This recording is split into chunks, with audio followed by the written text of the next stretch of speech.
नमस्कार। आकाशवाणी से प्रस्तुत है समाचार प्रभात।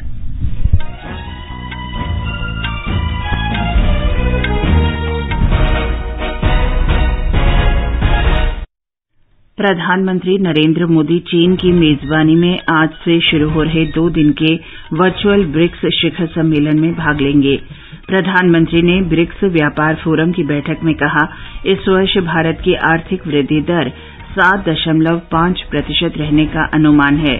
श्री मोदी आज सुबह वाणिज्य और उद्योग मंत्रालय के नए परिसर वाणिज्य भवन का उद्घाटन करेंगे।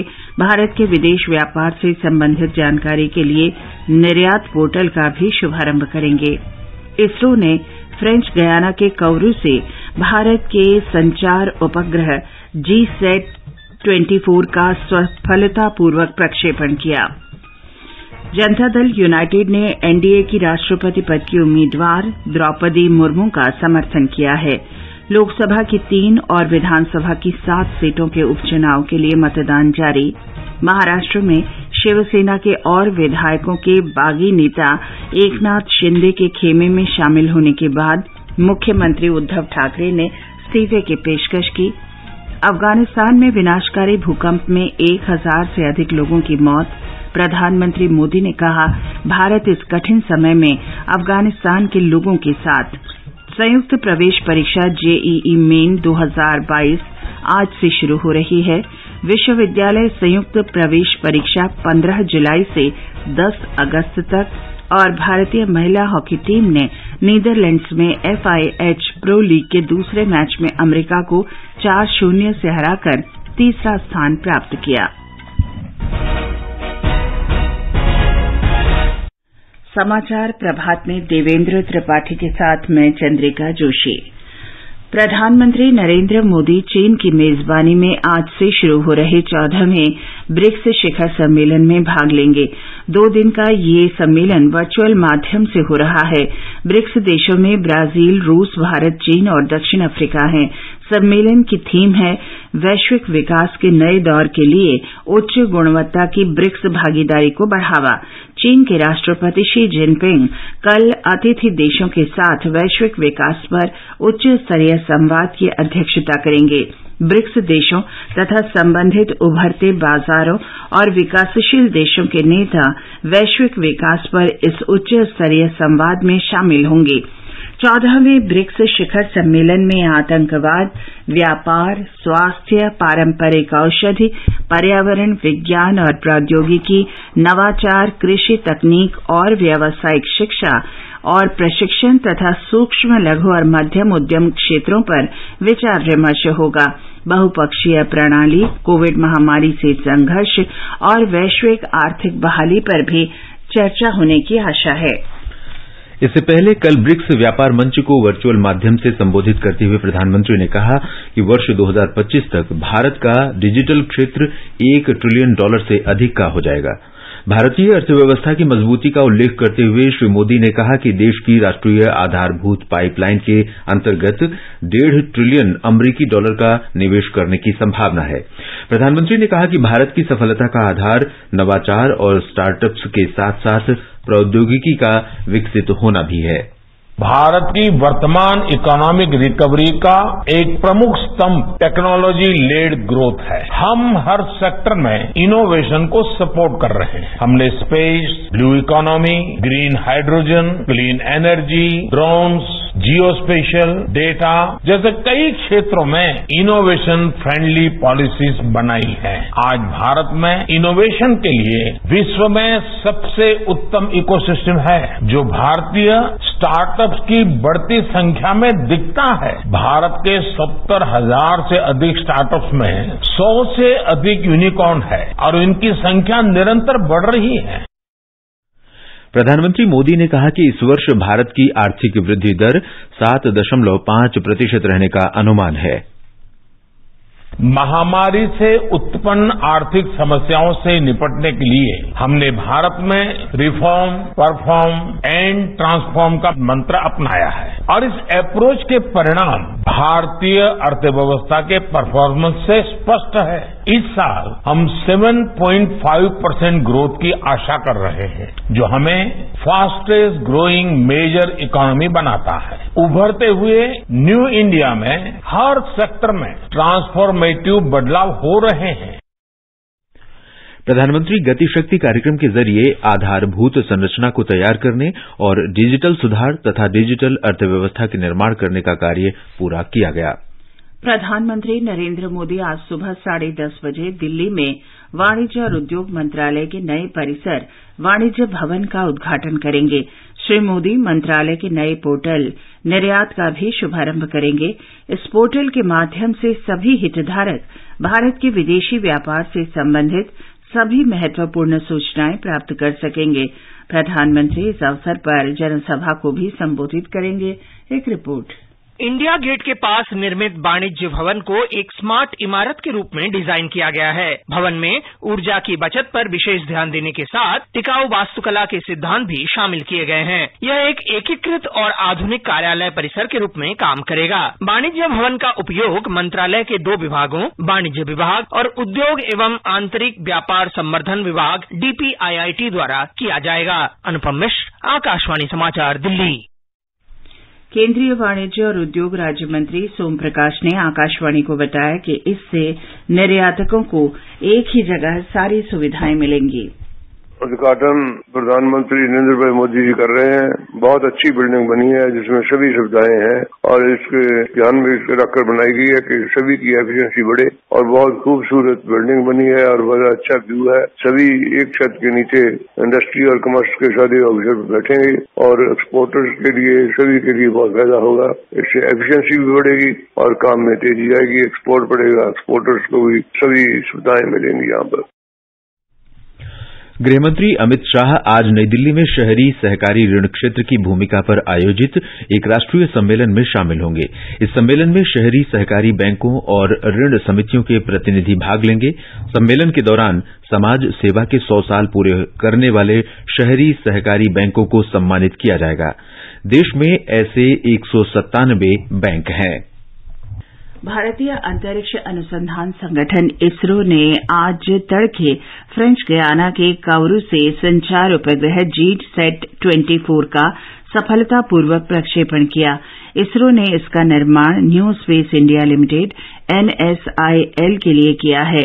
GSAT-24 4180 किलोग्राम वजन वाला 24 KU बैंड का संचार उपग्रह है जो पूरे भारत में DTH ऐप की जरूरतें पूरी करेगा। अंतरिक्ष क्षेत्र में सुधारों के बाद न्यू स्पेस इंडिया लिमिटेड का ये पहला मांग आधारित संचार उपग्रह मिशन है। आगे बढ़ने से पहले एक नजर मुख्य समाचारों पर। प्रधानमंत्री नरेंद्र मोदी चीन की मेजबानी में आज से शुरू हो रहे 2 दिन के वर्चुअल ब्रिक्स शिखर सम्मेलन में भाग लेंगे।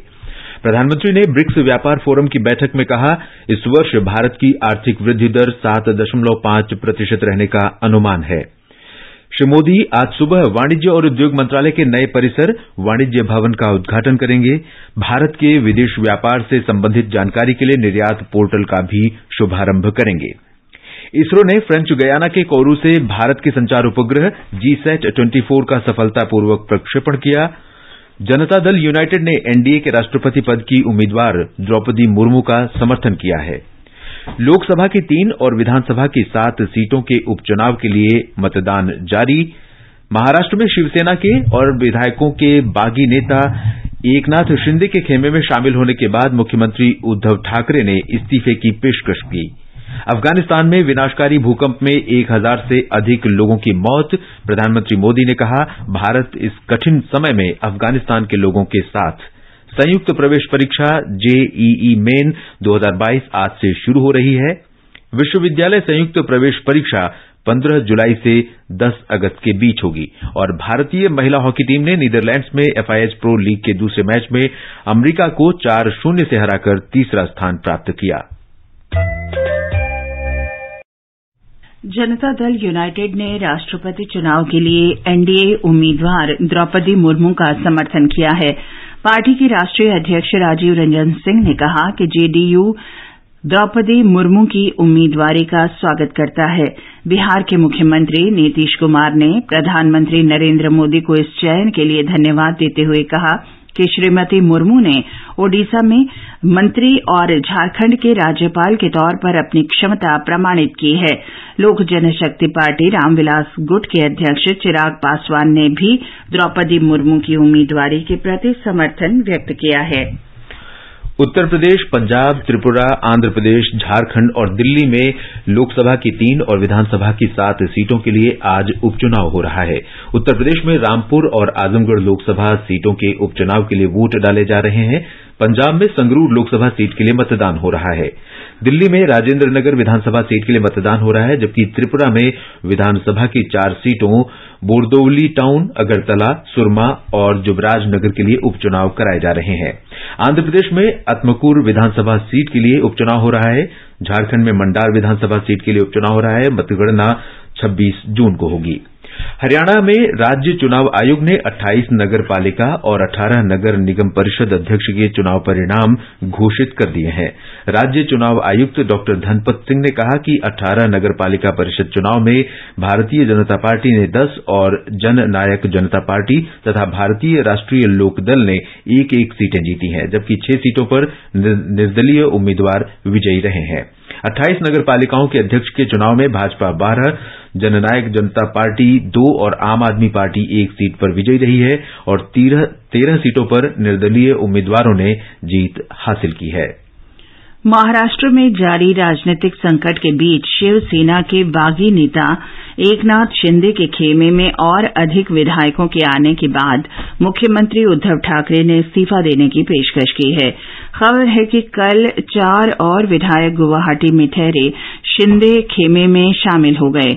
इनमें 2 शिवसेना के और 2 निर्दलीय विधायक हैं। कल एकनाथ शिंदे ने शिवसेना के 40 विधायकों के सूरत से गुवाहाटी पहुंचने का दावा किया था।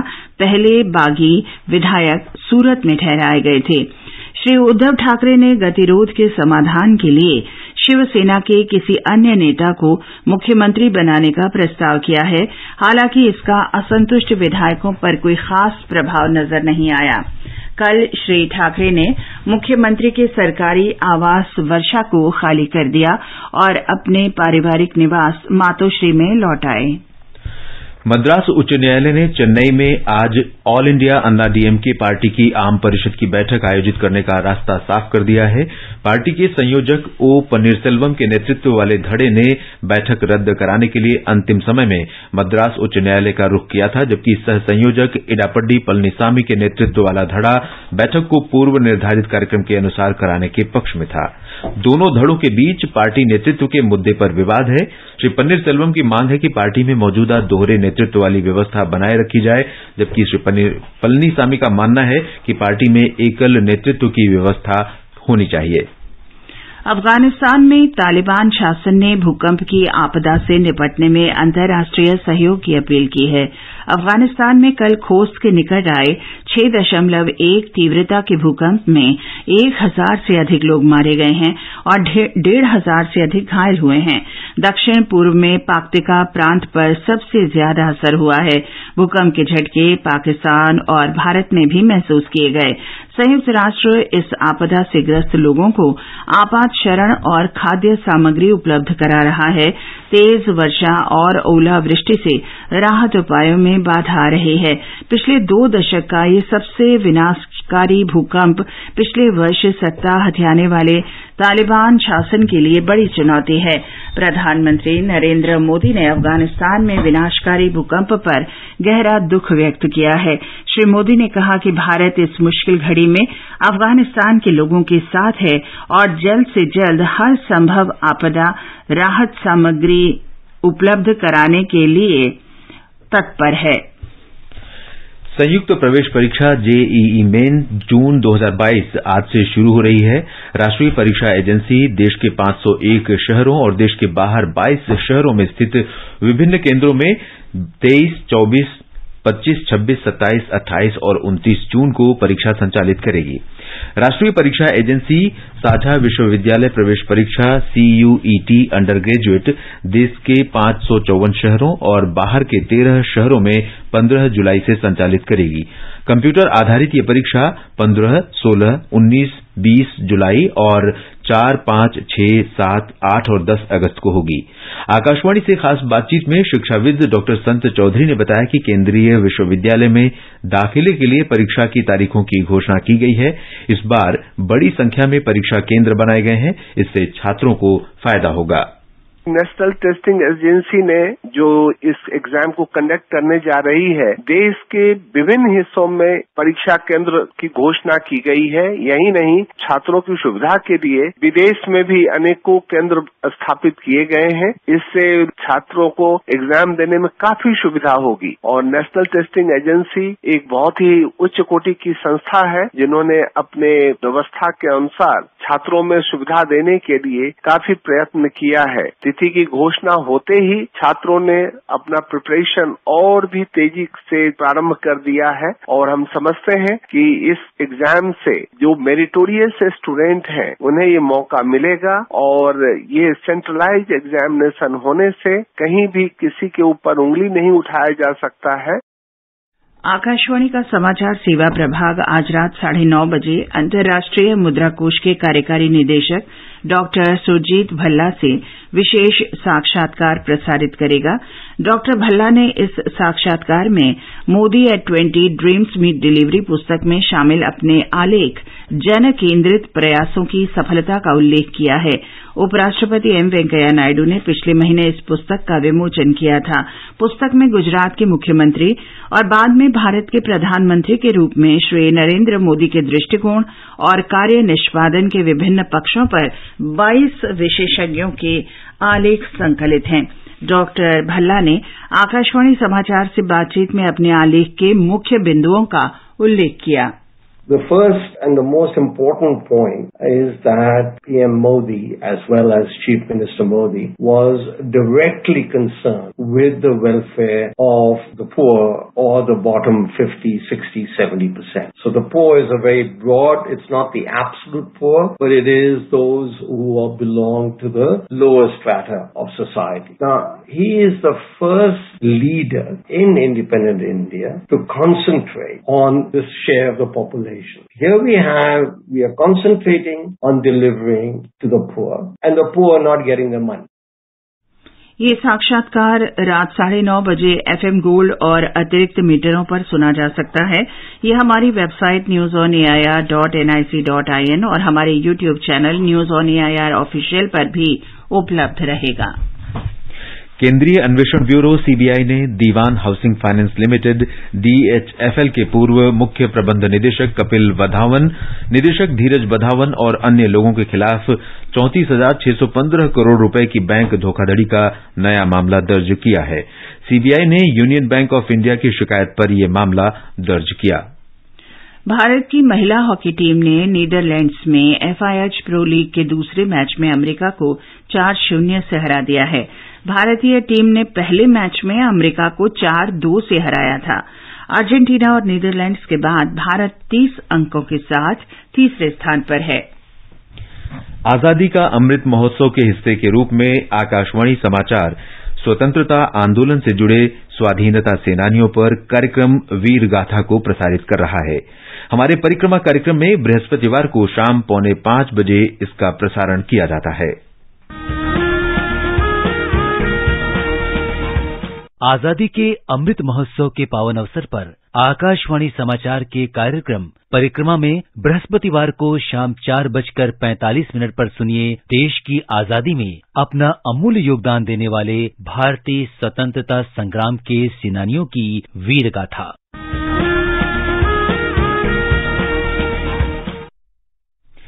आजादी का अमृत महोत्सव के अंतर्गत आइए अब सुनते हैं आकाशवाणी की विशेष प्रस्तुति आजादी का सफर।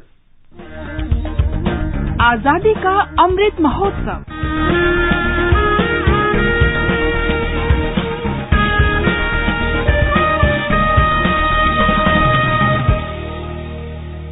आजादी का सफर आकाशवाणी के साथ एक राष्ट्र का उदय। भारत का गौरवशाली स्वतंत्रता संग्राम आधुनिक विश्व के अब तक के सबसे बड़े संघर्षों में से एक है। आकाशवाणी समाचार आपके लिए प्रतिदिन इस संग्राम की एक झलक लेकर आता है।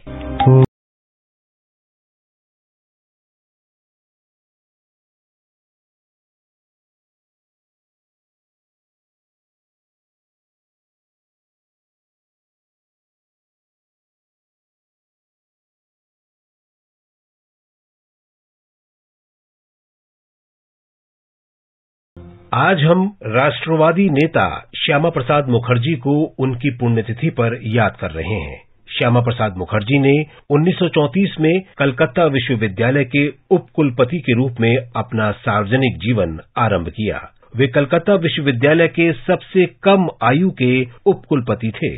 श्यामा प्रसाद मुखर्जी नेशनलिस्ट पार्टी और कृषक प्रजा पार्टी के गठबंधन के वास्तुकार थे, जिसने 1940 में मुस्लिम लीग को सत्ता से बेदखल कर दिया था और एकजुट बंगाल को राष्ट्रवादी सरकार का मंत्र।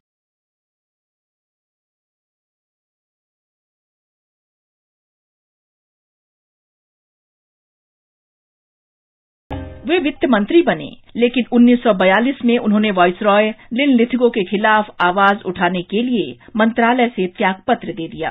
चूंकि कांग्रेस के सभी शीर्ष नेताओं को जेलों में डाल दिया गया था, इसलिए उन कठिन दिनों में राष्ट्रवादी भारत के प्रवक्ता के रूप में कार्य करने की जिम्मेदारी श्यामा प्रसाद मुखर्जी के कंधों पर आई। 1943 के मानव निर्मित अकाल में बंगाल की पीड़ित जनता के लिए उनकी सेवा ने उन्हें राष्ट्रीय मंच पर ला खड़ा किया और उन्हें समूचे देश में लोकप्रिय बना दिया। श्यामा प्रसाद मुखर्जी को 1946 में भारत की संविधान सभा के सदस्य के रूप में चुना गया था। प्रधानमंत्री जवाहरलाल नेहरू ने उन्हें 15 अगस्त 1947 को उद्योग और आपूर्ति मंत्री के रूप में अंतरिम केंद्र सरकार में शामिल किया। श्यामा प्रसाद मुखर्जी ने सरकार के साथ असहमति के कारण 8 अप्रैल 1950 को कैबिनेट से त्यागपत्र दे दिया। उनके साथ केसी नियोगी ने भी त्यागपत्र दिया था। बाद में श्यामा प्रसाद मुखर्जी ने 21 अक्टूबर 1951 को दिल्ली में भारतीय जनसंघ की स्थापना की और इसके पहले अध्यक्ष बने। 1953 में वे कश्मीर के दौरे पर गए और उस कानून का विरोध करने के लिए भूख हड़ताल की, जिसके अंतर्गत भारतीय नागरिकों को राज्य में बसने पर रोक थी। लेकिन परमिट प्रणाली के कारण उन्हें कश्मीर में प्रवेश की अनुमति नहीं दी गई। उन्हें 11 मई को कश्मीर की सीमा पार करते समय लखनपुर में गिरफ्तार कर लिया गया। श्यामा प्रसाद मुखर्जी का स्वास्थ्य ठीक नहीं था। वो जेल में गंभीर रूप से बीमार पड़ गए और 23 जून 1953 को उन्होंने अंतिम सांस ली। श्यामा प्रसाद मुखर्जी की आकस्मिक मृत्यु पर लोकसभा में तत्कालीन अध्यक्ष जीवी मावलंकर ने कहा था, श्यामा प्रसाद मुखर्जी की क्षमता, ईमानदारी, अपने विषय पर काम करने का कौशल, उनकी वाक्पटुता और सबसे बढ़कर उनकी देशभक्ति तथा देशवासियों के लिए प्यार उन्हें हमारे सम्मान का हकदार बनाता है। इस महान राष्ट्रवादी को हमारी भावभीनी श्रद्धांजलि। आज हम स्वतंत्रता सेनानी फूला सिंह को याद करते हैं। फूला सिंह अंग्रेजी ईस्ट इंडिया कंपनी की सेना में सेवारत थे, लेकिन 1857 के स्वतंत्रता संग्राम के दौरान उन्होंने नौकरी छोड़ दी और अंग्रेजों के विरुद्ध लड़ाई लड़ी। उन्होंने अपने साथी सिपाहियों को ब्रिटिश अधिकारियों पर हमले करने और दमनकारी विदेशी शासन को उखाड़ फेंकने के लिए प्रेरित किया था। फूला सिंह को कंपनी के सैनिकों के साथ एक मुठभेड़ में पकड़ लिया गया और ब्रिटिश अधिकारियों के खिलाफ विद्रोह का आरोप लगाया गया। उन्हें सश्रम आजीवन कारावास की सजा सुनाई गई और अंडमान द्वीप समूह भेज दिया गया। हिरासत के दौरान 23 जून 1859 को फूला सिंह की मृत्यु हो गई। देश के इस वीर सपूत को आकाशवाणी समाचार का नमन। इसके साथ ही आजादी का सफर आकाशवाणी के संग श्रृंखला का ये अंक समाप्त हुआ। मिलते हैं कल अगली कड़ी में।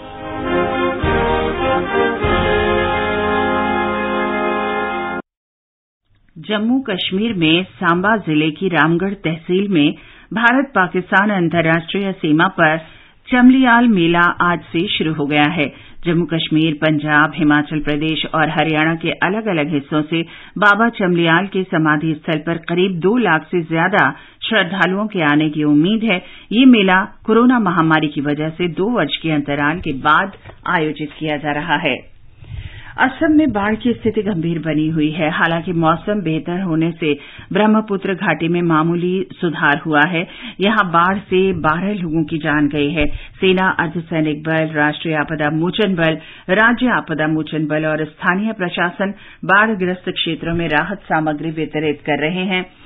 और इधर दिल्ली में आज दिन में तेज हवाएं चल सकती हैं। तापमान 24 से 38 डिग्री सेल्सियस के बीच रहने का अनुमान है। मुंबई, चेन्नई और कोलकाता में आमतौर पर बादल छाए रहेंगे, बारिश के आसार हैं। श्रीनगर, जम्मू और मुजफ्फराबाद में आसमान साफ रहेगा। लेह और गिलगित में आंशिक रूप से बादल छाए रह सकते हैं। और अब देवेंद्र, आप बताएं आज के समाचार पत्रों में क्या विशेष है? जी चंद्रिका, महाराष्ट्र में शिवसेना के आंतरिक संग्राम को अधिकांश अखबारों ने आज सुर्खी बनाया है। जनसत्ता ने बड़े अक्षरों में लिखा है, सियासी उठापटक के बीच उद्धव ठाकरे ने छोड़ा सरकारी आवास। हरिभूमि ने लिखा है, उद्धव के पास बचे 18 विधायक। शरद पवार की शिंदे को मुख्यमंत्री बनाने की सलाह भी अखबारों में है। राष्ट्रीय सहारा ने इस साल आर्थिक वृद्धि दर 7.5% रहने की उम्मीद को प्रमुखता दी है। अफगानिस्तान में भूकंप के झटकों से हुई तबाही भी लगभग सभी अखबारों के पहले पन्ने की खबर है। दैनिक ट्रिब्यून ने लिखा है, पिछले 2 दशकों में सबसे विनाशकारी भूकंप। सबसे बड़ा बैंक घोटाला शीर्षक से अमर उजाला ने लिखा है, 34,000 करोड़ से अधिक की चपत लगाई वधावन बंधुओं ने। बैंक की समीक्षा ऑडिट में खुली परतें, मुखौटा कंपनियों के जरिए हेराफेरी से जुटाई संपत्ति। दैनिक भास्कर लिखता है, सीबीआई ने वधावन बंधुओं के 12 ठिकानों पर मारे छापे। राष्ट्रपति चुनाव के लिए एनडीए प्रत्याशी द्रौपदी मुर्मू कल नामांकन दाखिल कर सकती हैं, लिखा है हिंदुस्तान ने। नवभारत टाइम्स ने लिखा है, कांग्रेस अध्यक्ष सोनिया गांधी को खराब सेहत की वजह से ईडी ने पेशी के लिए कुछ हफ्तों का वक्त दिया। राजस्थान पत्रिका की खबर है, चीन और पाकिस्तान सीमा के दूरस्थ इलाकों में पर्यटकों की सुविधा के लिए खुलेंगे कैफे। सीमा सड़क संगठन की तैयारी, 12 राज्यों में 75 स्थानों का चयन। पर्यटन के साथ रोजगार भी बढ़ेगा। अमर उजाला ने विशेष आलेख का शीर्षक दिया है, अक्षय ऊर्जा से संचालित पहला एयरपोर्ट बना आईजीआई। कार्बन डाइऑक्साइड उत्सर्जन में वार्षिक तौर पर 2 लाख टन की कमी आएगी। यहां 1 जून से केवल जल और सौर ऊर्जा ही इस्तेमाल की जा रही है। राजस्थान पत्रिका ने इसे बड़ी उपलब्धि बताया है। हरिभूमि की खबर है, घरेलू हवाई यात्रा में जोरदार उछाल, 5 गुना संख्या बढ़ी। मई में 1 करोड़ 20 लाख लोगों ने किया हवाई सफर। पत्र ने प्रदूषण नियंत्रण के लिए 1 अक्टूबर से सिर्फ BS6 मानक वाली बसों को ही दिल्ली में प्रवेश करने की दिल्ली सरकार की योजना को अहमियत दी है। और दैनिक जागरण ने संगीत नाटक अकादमी परिसर में इन दिनों दुर्लभ वाद्य यंत्रों पर आयोजित कार्यशाला में कलाकारों की प्रस्तुति पर लिखा है, रुद्रवीणा, कमायचा, पुंग ढोलक जैसे वाद्य यंत्रों को बनाने की कहानी सुना रहे हैं कलाकार। दर्शकों द्वारा इसे खासा पसंद किया जा रहा है। और अंत में मुख्य समाचार एक बार फिर। प्रधानमंत्री नरेंद्र मोदी चीन की मेजबानी में आज से शुरू हो रहे 2 दिन के वर्चुअल ब्रिक्स शिखर सम्मेलन में भाग लेंगे। प्रधानमंत्री ने ब्रिक्स व्यापार फोरम की बैठक में कहा, इस वर्ष भारत की आर्थिक वृद्धि दर 7.5% रहने का अनुमान है। श्री मोदी आज सुबह वाणिज्य और उद्योग मंत्रालय के नए परिसर वाणिज्य भवन का उद्घाटन करेंगे। भारत के विदेश व्यापार से संबंधित जानकारी के लिए निर्यात पोर्टल का भी शुभारंभ करेंगे। इसरो ने फ्रेंच गयाना के काउरू से भारत की संचार उपग्रह GSAT-24 का सफलतापूर्वक प्रक्षेपण किया। जनता दल यूनाइटेड ने एनडीए की राष्ट्रपति पद की उम्मीदवार द्रौपदी मुर्मू का समर्थन किया है। लोकसभा की 3 और विधानसभाओं की 7 सीटों के उपचुनाव के लिए मतदान जारी। महाराष्ट्र में शिवसेना के और विधायकों के बागी नेता एकनाथ शिंदे के खेमे में शामिल होने के बाद मुख्यमंत्री उद्धव ठाकरे ने इस्तीफे की पेशकश की। अफगानिस्तान में विनाशकारी भूकंप में 1000 से अधिक लोगों की मौत। प्रधानमंत्री मोदी ने कहा, भारत इस कठिन समय में अफगानिस्तान के लोगों के साथ। संयुक्त प्रवेश परीक्षा जेईई मेन 2022 आज से शुरू हो रही है। विश्वविद्यालय संयुक्त प्रवेश परीक्षा 15 जुलाई से 10 अगस्त तक होगी। और भारतीय महिला हॉकी टीम ने नीदरलैंड्स में FIH प्रो लीग के दूसरे मैच में अमेरिका को 4-0 से हराकर तीसरा स्थान प्राप्त किया। इसके साथ ही समाचार प्रभात का ये अंक समाप्त हुआ। नमस्कार।